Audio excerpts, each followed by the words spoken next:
The brands that are going to differentiate are those that have a true understanding of who their shoppers and customers are as humans. And that is something that AI and data dashboards cannot replicate. If there is only 5-star ratings, how much of a problem can that be? Hello and welcome to another episode of the E-commerce Coffee Break podcast.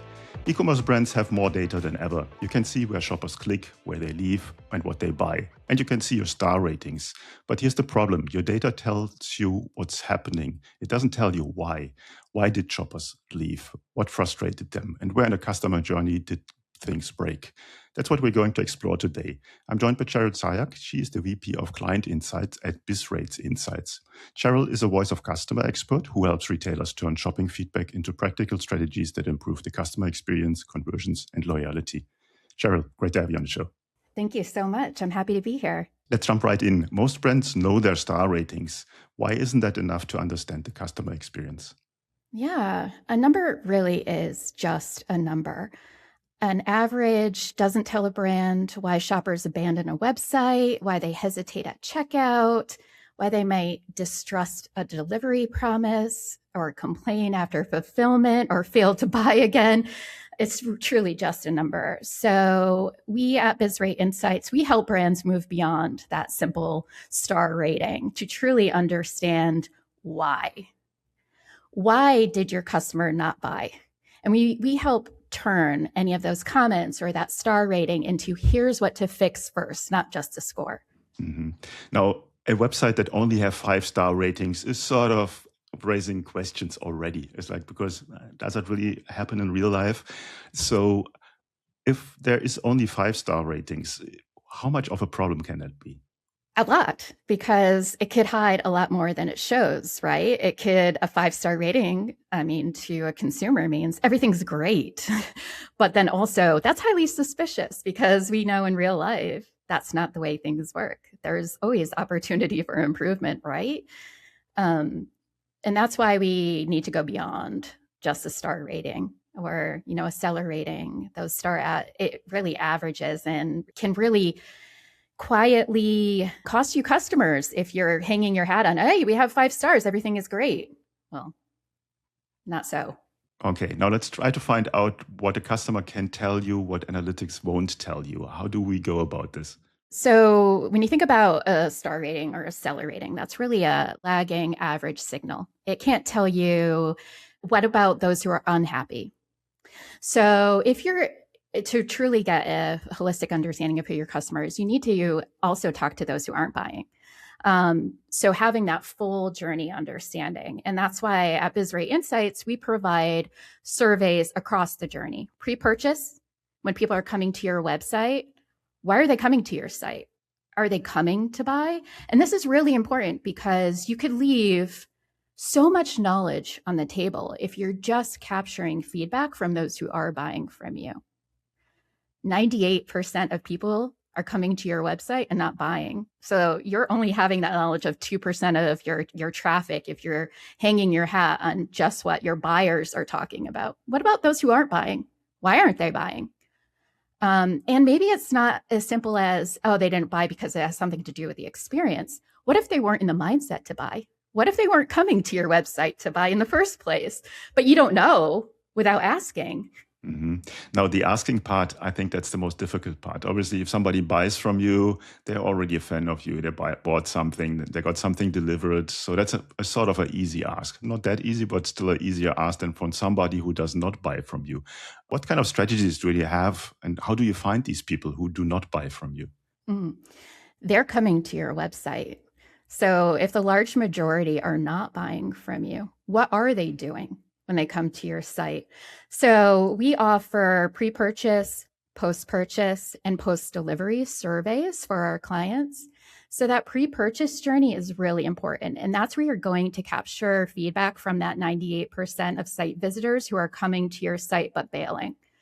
And we have a survey solution that will trigger right on the website as somebody is about to bail, leave the experience to say, hey, before you go, why were you coming? Were you coming to buy? Were you coming to browse? What did you do on the website? And where do you plan to go next? Are they going to come back? Are they going to go to a competitor? Maybe the reason for coming was already solved. I'm leaving, but the job to be done, the reason why I came to your website was just to price compare. I'm good. I'm going to come back once I check things out. But you won't have that information or to be able to set your win back strategies unless you know the true intent of those customers. So we offer survey solutions pre-purchase to actually ask your customers, hey, why are you coming? What was your purchase intent? Because then you can strategize and really target those high intent folks, because not all site visitors are created equal, right? And if you just have a generic kind of win back campaign, then you're not necessarily meeting the needs of those high intent buyers who are coming. Why weren't they buying? If they were coming to buy, this is a true indication of a friction point, a key signal to fix, because then you know, okay, these folks came with the intention to buy, but they didn't. And why didn't they? And then that's when you start to get the tangible stuff that you can actually take action on to move the needle, to get more people to convert once they are on the site.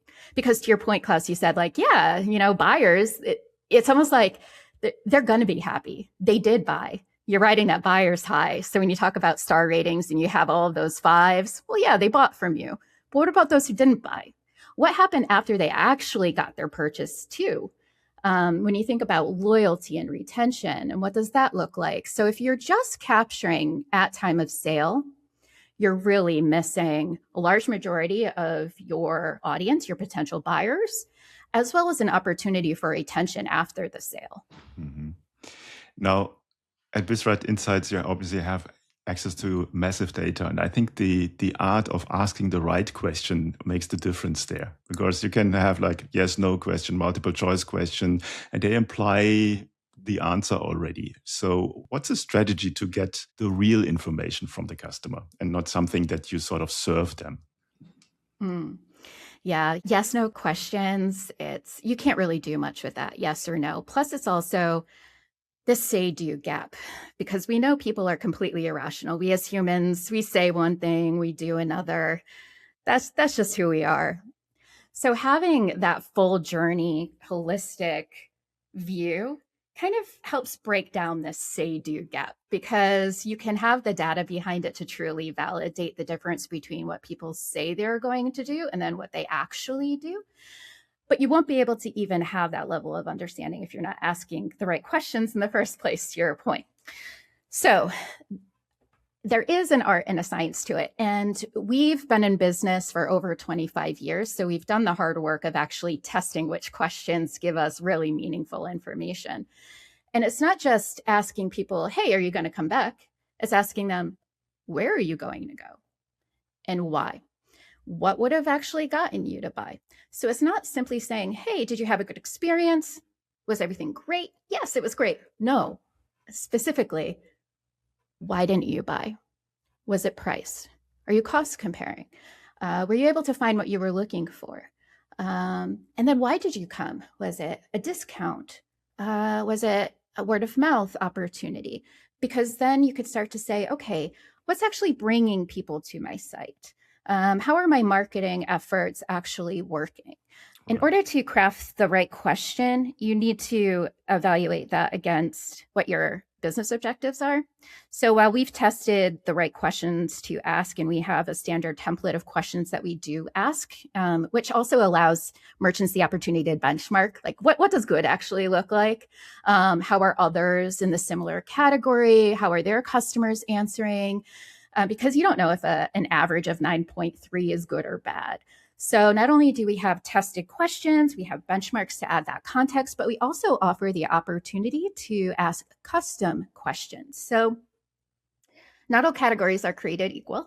If I am a hair care e-commerce brand, or if I'm a pet care e-commerce brand, I'm going to have very different needs.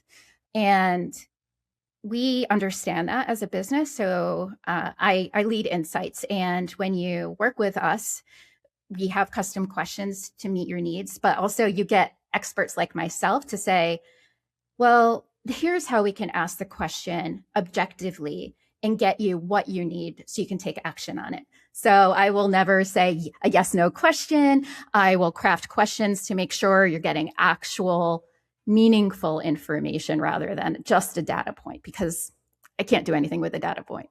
Yeah, it's so important to have the right question, and it's so difficult to find the right question. Now, the next thing I want to touch on is the amount of data to come to a conclusion that you have to change something in your business. How much data do you need to build up to do that?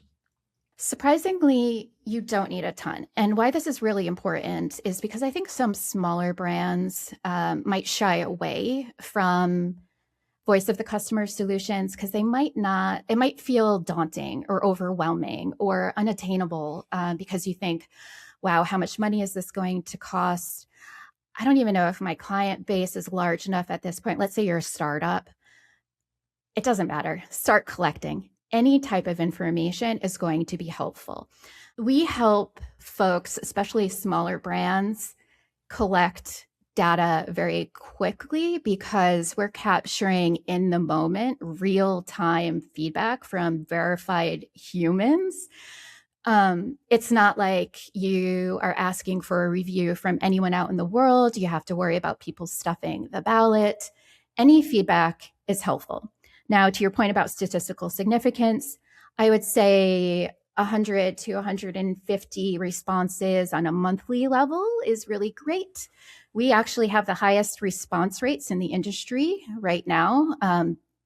About 15% response rate, which is usually unheard of. Average is about 2 to 3%.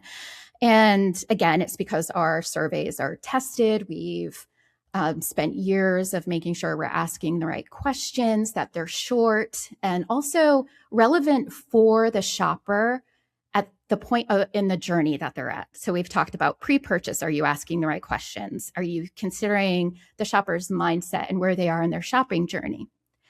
At time of purchase, how are you understanding what their shopping experience was like? Were they able to find what they were looking for? How did they feel about the price in comparison to other competitors? Was it easy to find what they were looking for? And then at time of fulfillment, what was delivery like? Did it arrive on time? How was communication? How was packaging? Was the product as described as it was on the website? All of those great things. So I guess my long-winded way of saying that is get started. There's really little risk of doing that. And we offer a $0 plan. So you can actually start collecting feedback for free, which I think sets us apart from other competitors, voice of the customer providers, where it might seem a little bit unattainable. You can be a startup. You can be an established brand. It doesn't matter where you are. In terms of your brand evolution, we can support all brands, small or big. You shouldn't worry about, I don't think I have enough data. We have stellar response rates and we will help support you. So we have tips and tricks of like how to increase response rates. So things like setting certain trigger criteria for like a pre-purchase survey. So if you tell me the average time on site is 5 minutes, I will work with you to adjust survey triggers to a millisecond to make sure that we are capturing feedback at the right point of the journey without interrupting the journey. We want to be as seamless as possible and kind of integrate as like ninjas. It makes perfect sense. And I think you're quite right. I just had a chat yesterday with a brand and they had problems with their conversions. And I asked them exactly the question is, so have you asked your customers or your non-customers? And he said, no. I was like, did you pick up the phone? No. So, and I think for our listeners is you need to learn where your customer is in a journey, what questions they have, and you ask the questions. So it's a perfect world scenario. I think a lot of brands just do not do this enough because they sort of feel they interfere with the customer experience. And it's right the opposite. You help with the customer experience. Now, Cheryl, could you share some kind of case studies or success stories? You don't need to name the brand that have used Bizrate Insights and what kind of results they saw. Yeah, absolutely.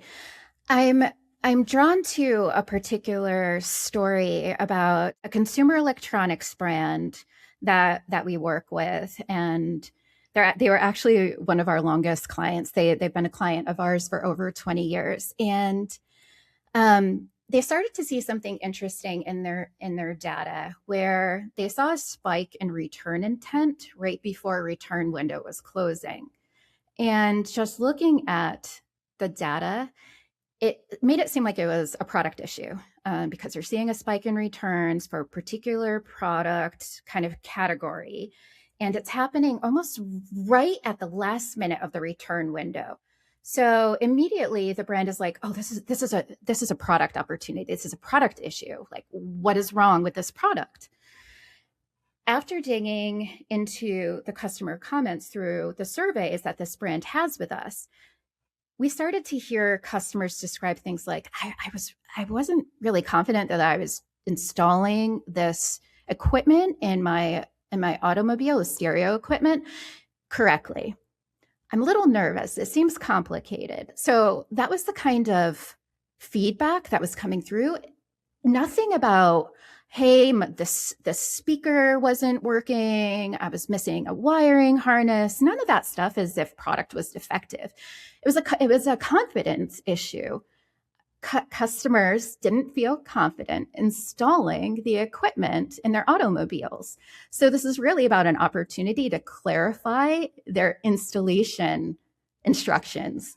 It was all around communication. It had nothing to do with the product itself. So if the brand had moved forward thinking that this is a product issue, they would have spent a lot of time in correct QA, trying to revise this product, and nothing was wrong with the product. It was just as simple as making instructions more clear and easy to understand. I think this is also interesting stories if you think about the difference between AI analytics and human analytics. So in this case, it's very easy for an AI tool to also identify that as a product issue. Hey, something's wrong with this product. People are unhappy. They're returning it. But as humans, we know that people don't necessarily say, hey, I don't know how to install this. It's going to come through in feedback like confusion, like, oh gosh, I'm a little confused. And you're lucky if you're even going to get people to admit that they're confused. So it takes the human to read through and put on our human empathy and be like, oh, okay, I can understand why this is confusing. They spent a lot of money on this thing and they're not sure they're installing it right. And that's something that AI would really miss and gloss over. It's a great example. I love that story because that shows really where humans are superior to AI. And I think this will stay for quite some time. And it also shows you that you will optimize if you don't have the information. If you don't ask the question, you optimize on the wrong end. And that probably will cost you as a brand money. Now, you're doing this for a very, very long time, but is there any kind of perfect customer you work with, industry, vertical? I don't say that there's a perfect. I think the clients that I enjoy working with are those that take action on the information. And where our partnerships become extremely valuable is where we have this two-way communication where I'm providing strategic recommendations to my clients based on their customer feedback. They take note of it. They will take action, implement changes to the experience. And then that two-way communication by saying, hey, this is the change that we made. And then we can measure the actual impact of it. So are we seeing, in the case of this consumer electronics brand, for example, are we now seeing people no longer talk about being confused, right? So like, what is the data not telling us? No lack of confusion. I love working with brands that are doing something with the information. So while there's no perfect client, to me, the most perfect ones are the ones that are listening and doing and care about their client rather than those who are measuring for the sake of measuring, just to kind of check a box to say, yes, we have a voice of the customer program. Yes, we are capturing this feedback. What are you doing with it? That's a good question, yeah. Walk me through a typical onboarding process of a new client. How long does it take? What steps are involved? It's really easy. And that's something we pride ourselves on as a key differentiator. Once you're in Shopify, for example, we have an app. So all you need to do is request what we call an MID, which is a merchant ID. Just think of it like an account number. So you request an account number, which just kind of gets you in the system. You can do that, and then that's it. You're ready to go. You have the plugins. You can choose how you want to engage with us, the different types of survey programs. You want that pre-purchase survey, you want the purchase survey, the post-purchase. So we have that full journey experience. We make it very easy and no cost. You can pay money if you want. The most that you will pay a year for our standard offerings is $12,000 a year. And with that, you get access to me and my team of insights professionals where we create custom insights for you. When I say custom insights, so others that you might work with, you pay big bucks to be able to have an insights professional look at your data and say, these are the key opportunities. This is where I think that you can prioritize and focus to drive greater loyalty. In order to get that anywhere else, you're paying tens of thousands of dollars. You get that for us custom. You're not getting a template report with numbers. I'm actually looking at all of your data, your customer feedback. I'm creating a custom insights report, and I am actually presenting it. Actually, after this podcast, I'm presenting to a client on their data. They're a new client, and we have about 2 months of data. They're really new, and I'm so excited to tell them, "Hey, we just started, so I don't have any trend data for you, but here's what I'm seeing, and here's already the media opportunities." And I'm going to talk to them about checkout because I see checkout friction. So this customer has only worked with us for 2 months, and I hope that they'll already see the ROI of that by identifying friction and quick win opportunities so that they can fix that right away, identify that, and then continue to move forward. Once I have more data, then I could say, okay, now we're seeing things change. What kind of campaign do you have? What does your product roadmap look like? And then we can really have a dialogue. Now, the question that a lot of people might have out there, is there any kind of homework they have to do before they can approach you and get started? Not at all. Not at all. Get started. That's all you need to do. Start collecting the data. You'll have access to it in our vital signs dashboard. So you'll be able to track in real time what your customers are saying as the survey results are coming in.